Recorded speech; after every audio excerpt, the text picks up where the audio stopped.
शहर के एक पुराने हिस्से में एक लड़की रहती थी, सान्या नाम की। वह कॉलेज की छात्रा थी और किताबों, तन्हाई और कॉफी की बेहद शौकीन थी। एक दिन जब वह अपने दादा दादी के पुराने घर की सफाई कर रही थी, उसे एक लकड़ी की अलमारी के पीछे छिपी एक बेहद पुरानी भूरे रंग की डायरी मिली। डायरी पर नाम लिखा था आरव। सान्या ने उत्सुकता से उस डायरी को खोला। पन्ने पुराने थे, मगर शब्दों में एक जादू था। हर एक पन्ना आरव की भावनाओं से भरा हुआ था। उसका अकेलापन, उसका पहला प्यार, उसका सपना लेखक बनने का, और सबसे ज्यादा किसी एक लड़की का जिक्र।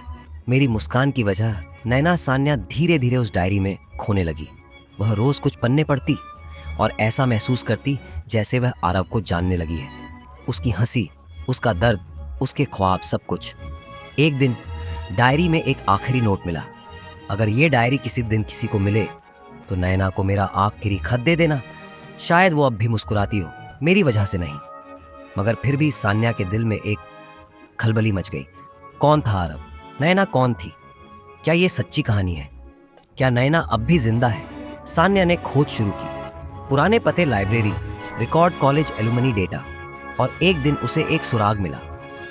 नैना नाम की एक बुजुर्ग महिला अब भी उसी शहर में रहती थी। एक वृद्धाश्रम में सान्या वहां पहुंची, डायरी साथ लेकर। नैना बूढ़ी हो चुकी थी, मगर उनकी आंखों में वही मासूम चमक थी।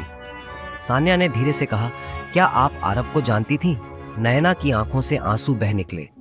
उन्होंने कांपते हाथों से डायरी पकड़ी और जैसे पूरा अतीत उनकी आंखों के सामने घूम गया। नैना ने बताया कि आरव उसका पहला और सच्चा प्यार था, मगर हालात, समाज और परिवार ने उन्हें अलग कर दिया था।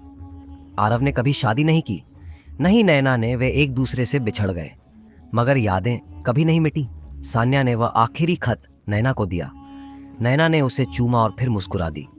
अब मैं चैन से मर सकूंगी। उसने मुझे कभी भुलाया नहीं। सान्या वहां से लौटी, मगर अब वह बदल चुकी थी।